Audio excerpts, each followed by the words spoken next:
So thank you, Herman, for that lovely introduction. And the first thing I have to do is to acknowledge my colleagues who did me the enormous honor of awarding me the John Goldman Prize this year for the first virtual CML meeting.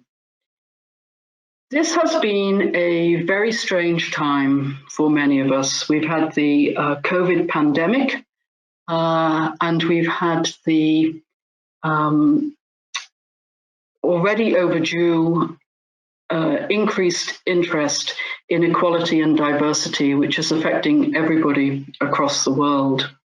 And it's always difficult to know what to say in a presentation that's a prize. I chose to talk about my life with chronic myeloid leukemia, but I'd like to try and intersperse it with some experiences of my own, not least of which relate to some degree of discrimination, that I hope might alert both older and younger colleagues to potential pitfalls. So whenever you listen to the story of somebody who's been very successful, it's almost inevitable that they had a difficult and sometimes tragic childhood. Well, I can't claim that at all. I grew up at the seaside, as you can see. In fact, I lived about there, where the pointer is. I had the most wonderful parents. But in a way, I'm a product of discrimination because I am the youngest of 5 girls, and the joke in our family is that my parents kept going until they could have a son to inherit the family business, because as you'll see, there isn't much room on that title for "and daughters." But growing up in a family of girls, I think was powerful because I was not aware of the discrimination that happened in a lot of families between boys and girls in the 50s and 60s. I didn't really grow up with the feeling that there was anything I couldn't do. But I did grow up in a part of the world that is not the cultural and economic hub. The lighthouse you saw on the previous slide is at the very end here, and this is where the River Mersey meets the Irish Sea. And the big urban group of buildings is actually Liverpool, with Birkenhead on the other side. And many of you may not be familiar with the geography of Northern England, but this is on the tip of the Wirral Peninsula, up here opposite Liverpool. And if you don't know where the Wirral Peninsula is, it's right up here, very firmly in the northwest of England. And the problem with growing up in the northwest of England is that you are, if not geographically, according to American and Australian colleagues, a long way from London, you are culturally and socioeconomically miles away. And you're certainly intellectually miles away from the academic hubs of Oxford and Cambridge. And I think there is already a discrimination which gives people a lack of confidence and encouraged me actually to feel more comfortable going to a red brick university in Birmingham. Not that I regret that in any way.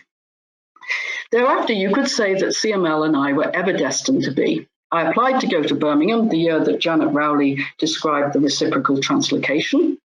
The year I started at Birmingham Medical School, John published his first paper on the ability to collect and separate leukemic stem cells by apheresis. Dean Buckner published the first evidence that you could treat somebody with blast crisis by giving them an autologous transplant using bone marrow-derived cells, followed a few years later by John showing you could do the same thing with peripheral blood stem cells. The year I graduated, 1979, there were 2 incredibly important papers in the history of CML. The first by my lifelong friend Isabel Cunningham and Barney Clarkson, who showed that it was possible to restore Philadelphia negative hematopoiesis in a proportion of patients if you treated them with intensive chemotherapy. And this Philadelphia negativity could last in some of them for many months. And of course was the start of autologous transplant.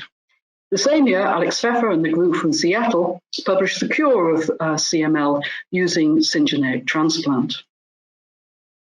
And the year that I decided to go into haematology was the year that this group of people, many of them well known to this meeting, Annelies de Klein, John Groffen, Klaus Bartram, and Nora Hesterkamp showed that there was an oncogene translocated to the Philadelphia chromosome. I started my haematology career in a rather unprepossessing hospital called Selly Oak in Birmingham. And here I was again subject to a rather bizarre consequence of discrimination.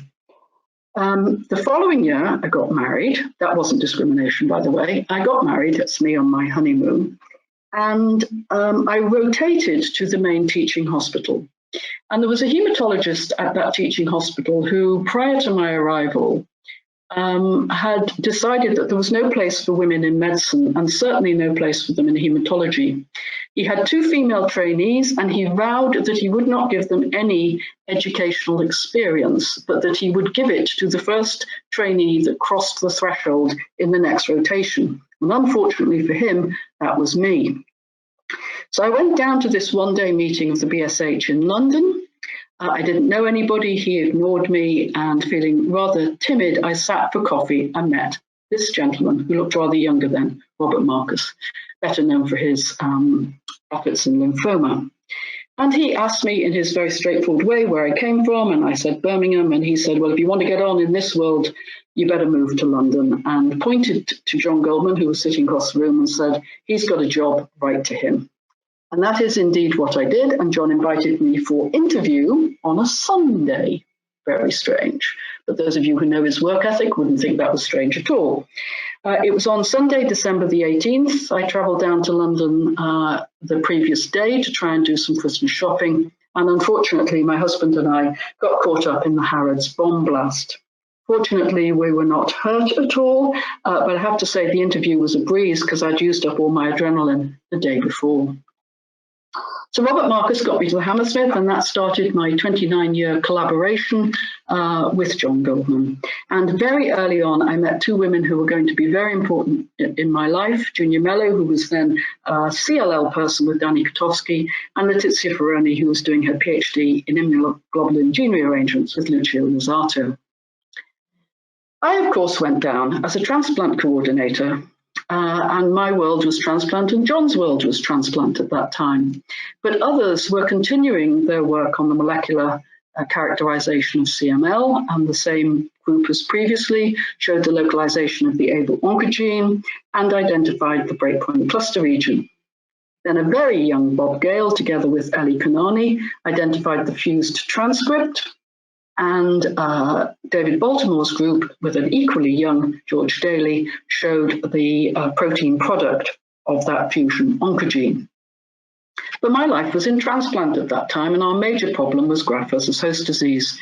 And John and Ted Gordon-Smith had started a collaboration with the Cambridge group of Herman Waldman, Mike Clark, and Jeff Hale to use monoclonal antibodies for T-cell depletion to try and prevent GVHD.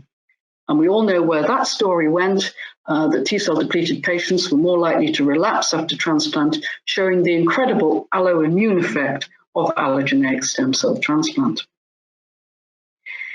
We went on over the next couple of years to show the importance of bone marrow transplant for patients with CML, especially the importance of transplanting them in the chronic phase. And for the next few years, you could be forgiven for thinking that I'd developed a love of virology. John was an incredible mentor in many ways, and one of the things he did very freely was acknowledge your contribution and give you opportunities to present at international meetings and meet people from other centres.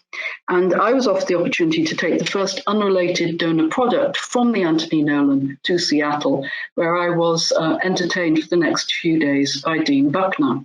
He introduced me to other colleagues in Seattle who were very welcoming, and that started a love affair, if you like, with the American transplant scene. Bob Gale, Phil McGlave, who was so important in autologous transplant, and Yaya Reisner and Rick O'Reilly from Memorial.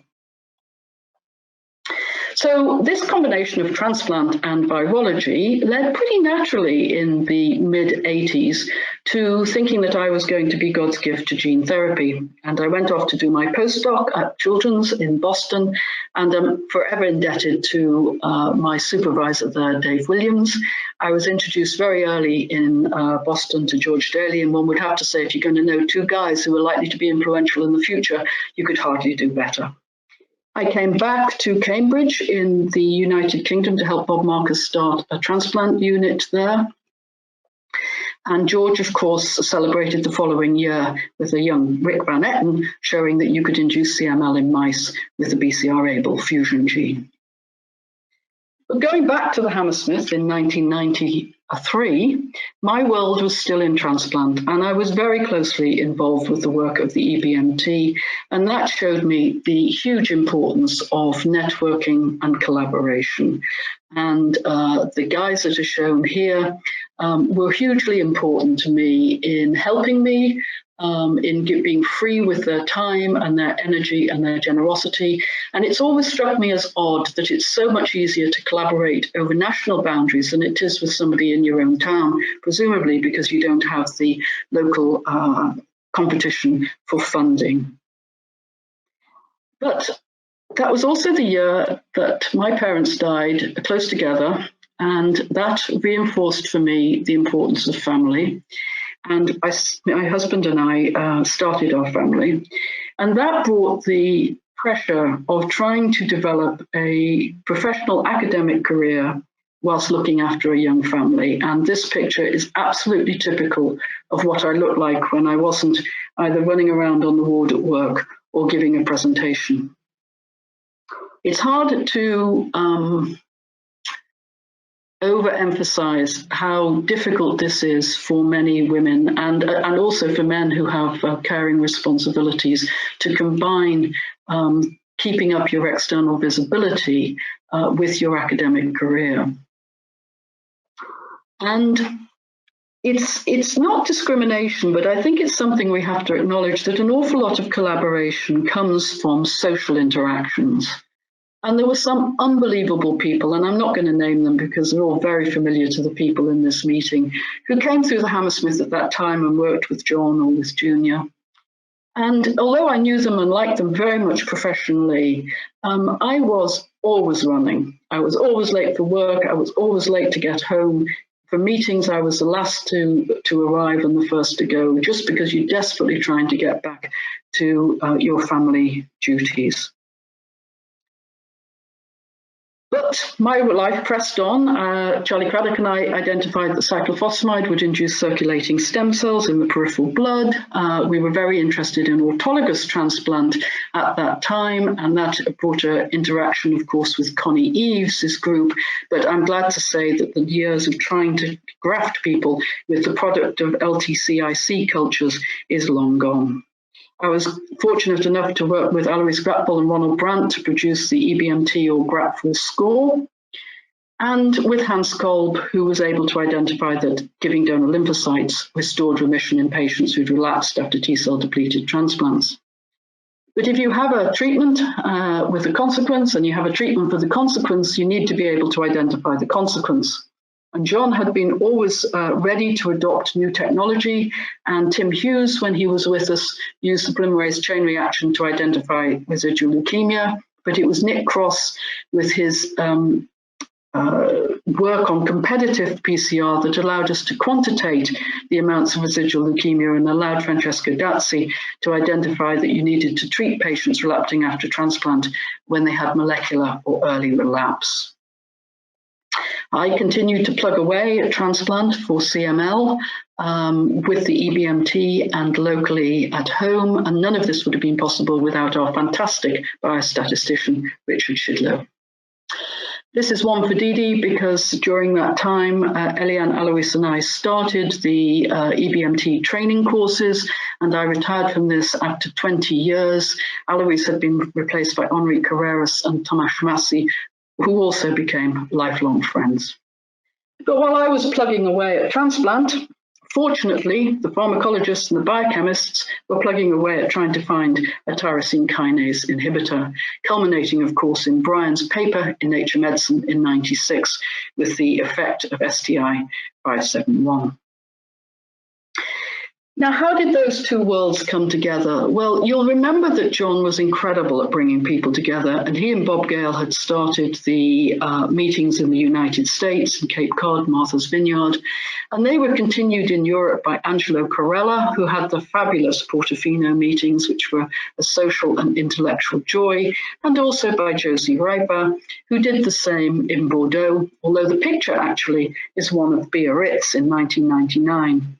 And this is a picture that I will remember all my life, because I had the choice of staying on after that meeting and joining the investigators group for the IRIS study, or going home to see my daughter perform in the nursery sports day. And when you look at that face, it's not surprising I chose the nursery sports day. My love of my family, I think, made me realize how important having a family was to my patients, and my lifelong interest in preserving fertility, either in the context of transplant or in TKI treatment.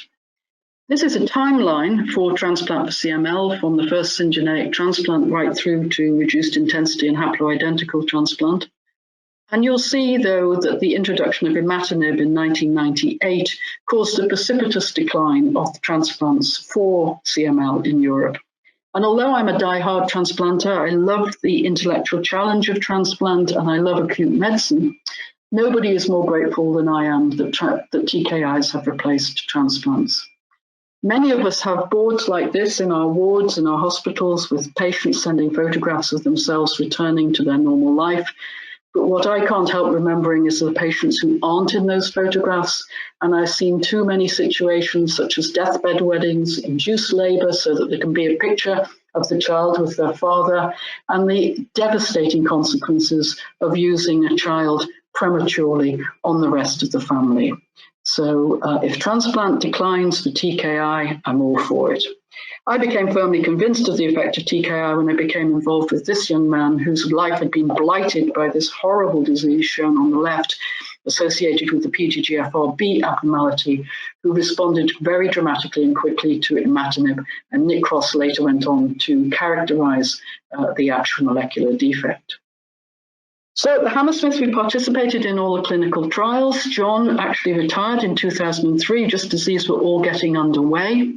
Junior worked very hard on mechanisms of resistance and the downstream molecules of BCR-ABL, while the clinical team worked on validating the ELN guidelines, showing the importance of meeting early milestones, the importance of being compliant with treatment, the ability to parent children, and more recently, the role of next-generation sequencing and of somatic mutations other than BCR-ABL in predicting prognosis.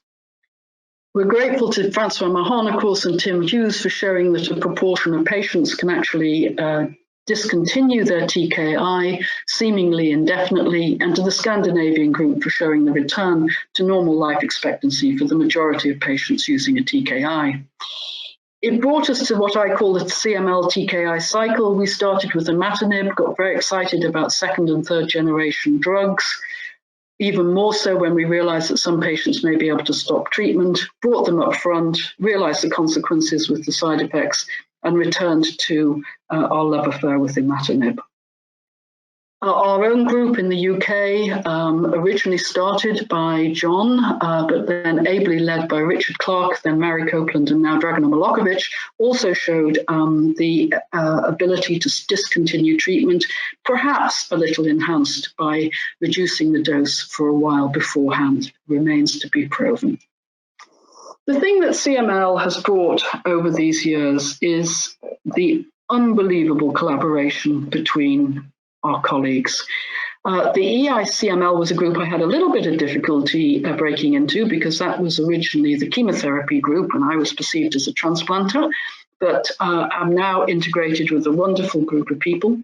I can't thank Rudy Hellman enough for starting the European Leukemia Net, and to Rudy, Michele Baccarani, Francois Guillot, and Bengt Simonsen for the incredible CML Working Party and the consensus group that has produced such powerful guidelines. Tim Hughes and Nicola Evans and the ICMLF have spread excellence across the world, devoted to their preceptorships, which allowed me to spend time in the company of Hemant Malhotra, who could certainly teach me more about CML than I could teach him. And most recently, the latest group is a group of people who are dedicated to preserving the ability to parent on a TKI. I can't do this talk without acknowledging patient power. I don't know that we would have got to where we've got to in CML without the patient support. We all think that Pat Garcia-Gonzalez has just been amazing with the Max Foundation getting drugs all over the world. Jan Giesler and Giora Shah for the power of the CML advocate group.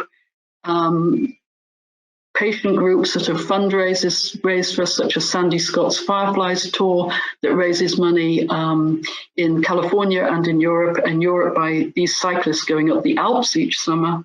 And we have our very own patient advocate in the UK who's been so powerful, Sandy Crane.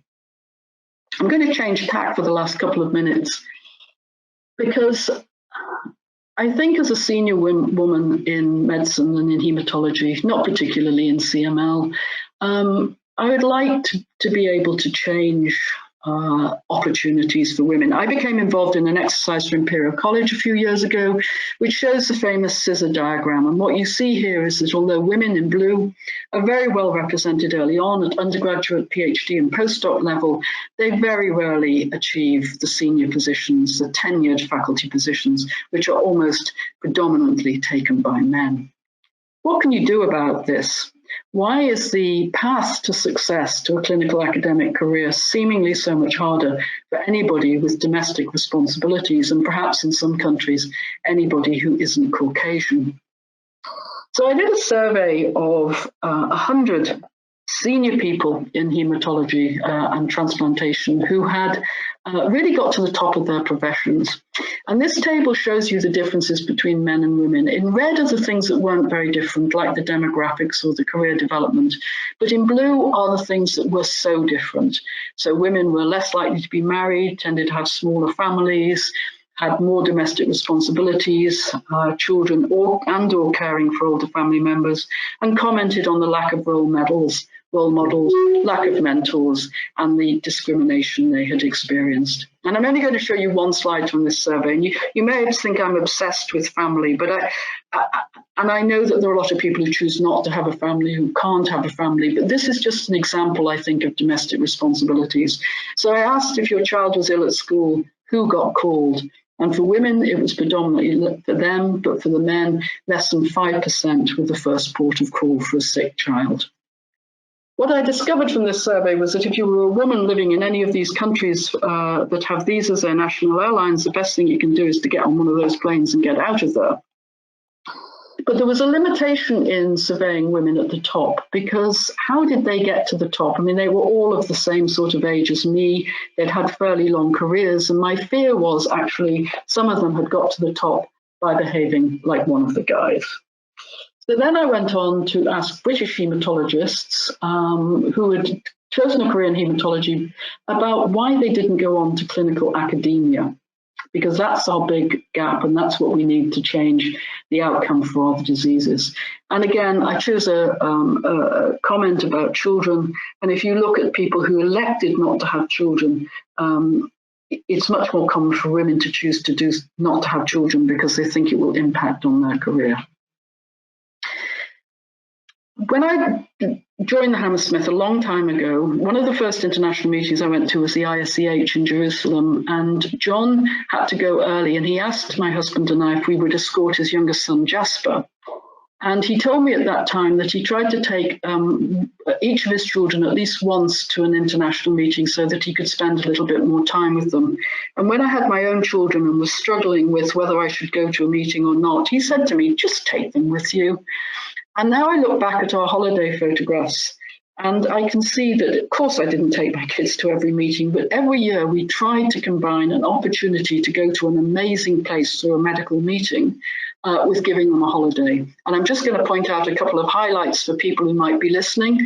This is John at a bazaar in Istanbul introducing my children to caviar, for which I have never forgiven him. This is Dietke Niederwieser and his wife and me and Pippa at the gala dinner in Istanbul. This one at the bottom is specially for Karolina Pawlowski, because that's Santiago Pawlowski giving me and my kids a carriage ride. We taught the kids to ski in the Keystone with the BMT meetings. I had the opportunity to take them to Hawaii through CIBMTR and my great friend Mary Horowitz. ESH, EBMT education course gave me a lifelong friend in Tomasz Massey. This one here is a one for Didi, because this is a family checking out the venues for the education course at the Cheneys.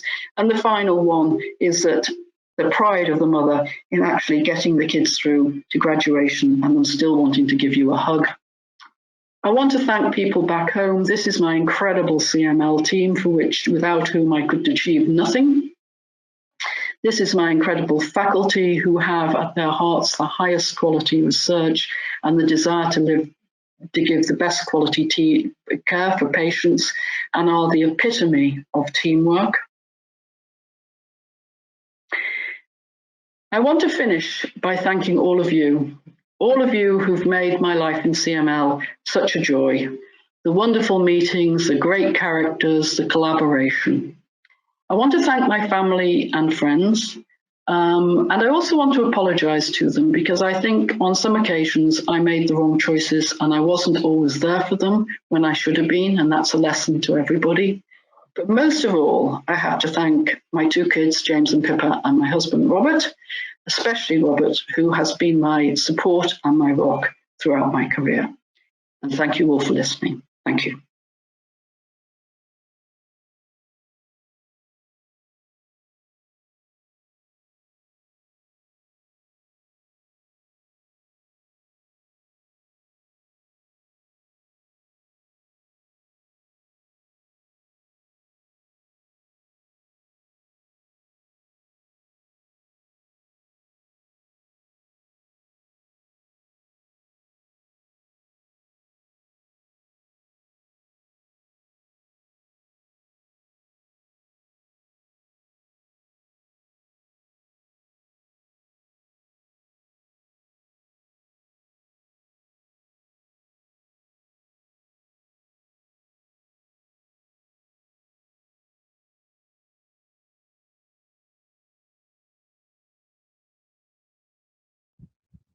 Thank you very much, Jane. I think that was an incredible talk of a journey of a young hematologist going up, reaching the peak. I can't hear anybody. Can't hear anybody. I think it's because they took us on incredible journey. If you're on the same ground, it's all delayed. Thank you very much, Jane. I think that was an incredible talk of a journey of going up. I can't hear anybody. Can't hear anybody.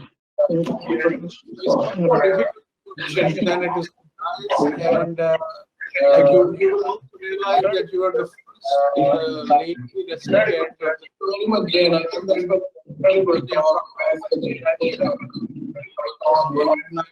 We now have 10 or 20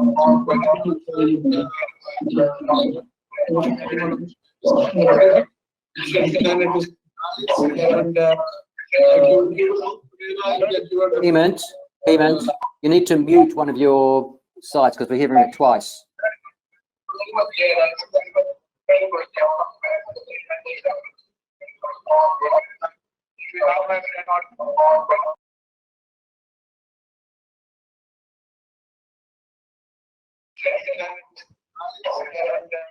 Okay.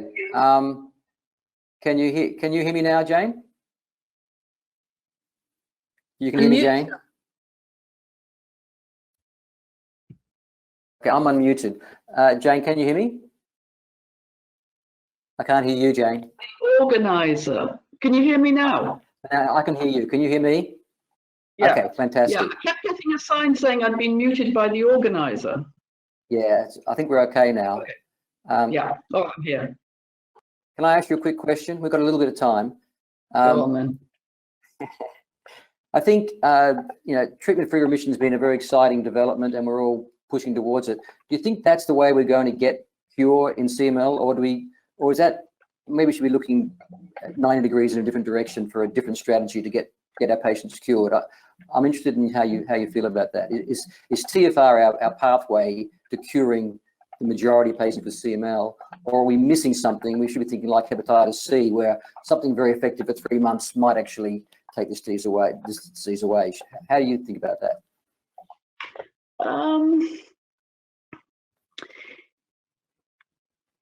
So it's quite a difficult question, Tim, and I don't know if there's something you have something in mind when you ask it, but I think there'll be a limit to what we can achieve, I suspect, with the current and future drugs available in the next 5 years, say.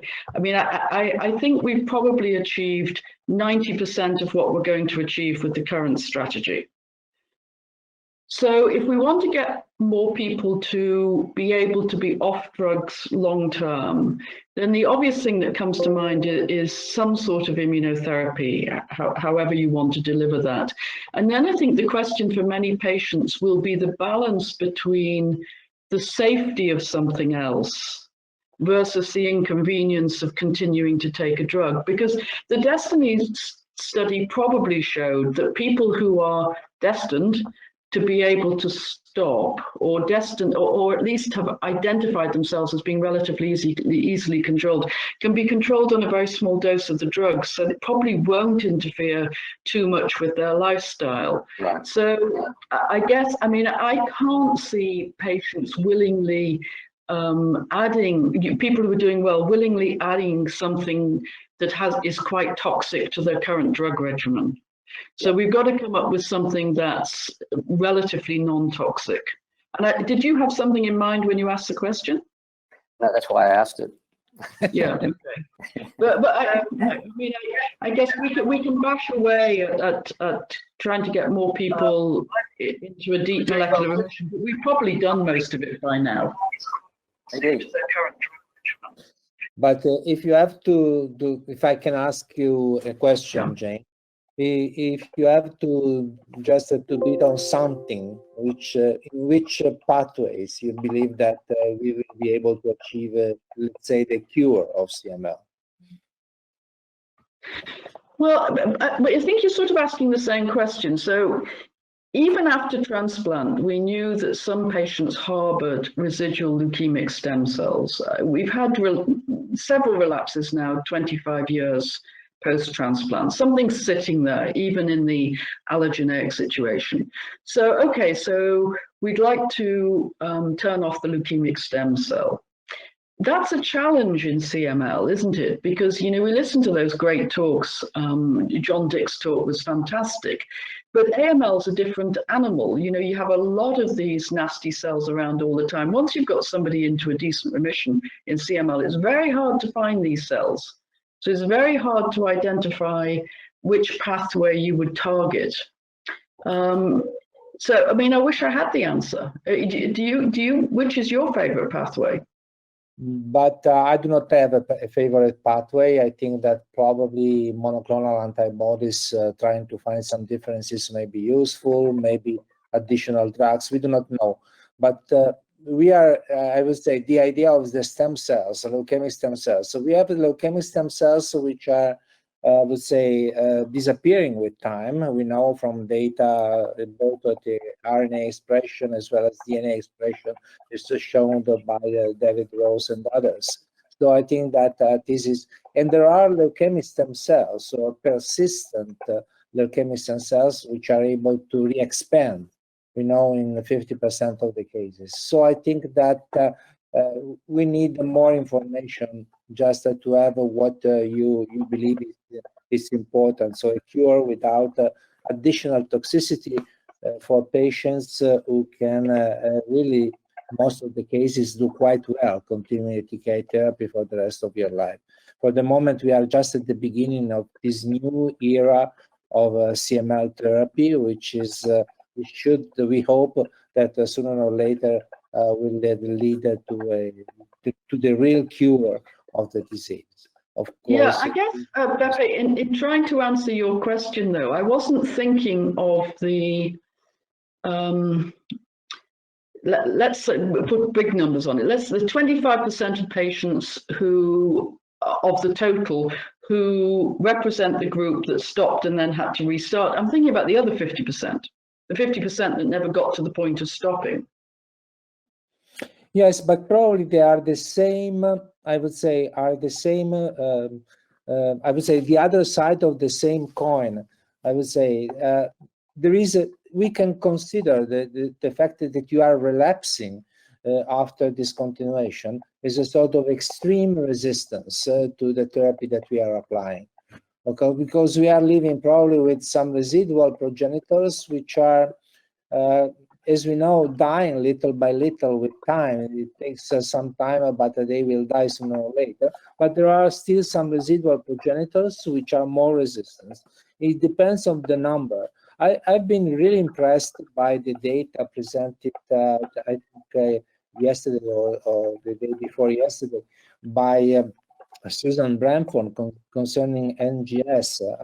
This is very similar to what I was personally supposing, and that this is can be really a demonstration that let's say BCR-ABL is only the first step. We do not know even if the first step of the leukemic process in CML, but there are additional effects which can confer resistance. So some of this resistance is not probably so important. It can be defeated by shutting off the BCR-ABL tyrosine kinase activity. Other types of resistance are able to allow a re-expansion of some leukemic clones. So this is personally my idea in which I would like to work, although from the technical point of view, it's quite difficult to yeah, but I mean, we obviously did something very similar to Sue in terms of identifying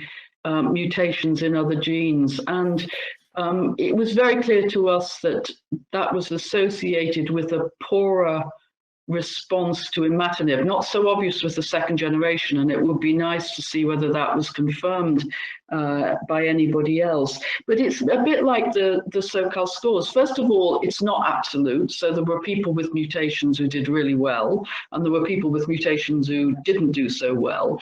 And if you want to tackle RUNX or ASXL1 or Icarus, you've got to subject that patient to considerably more toxicity. Now, if they seriously pick out the people who are going to go to blast crisis, that's absolutely fine. Maybe that 5 or 10% who are destined to do really badly, we could become much more aggressive early on.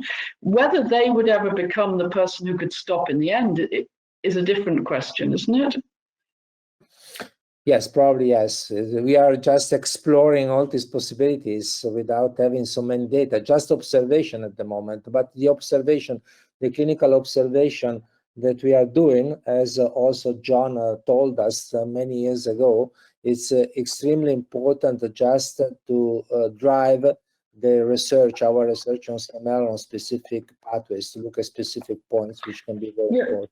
Sure. I mean, it's interesting that you think how long it is, 41 years since that paper from Barney Clarkson where they gave people AML type therapy and got them into Philadelphia negativity. I mean, I don't think that would get past any ethics committee now, but for patients with high SoCal score, it may not be such a terrible thing to do, to give them a couple of courses of venetoclax and then leave them on their TKI.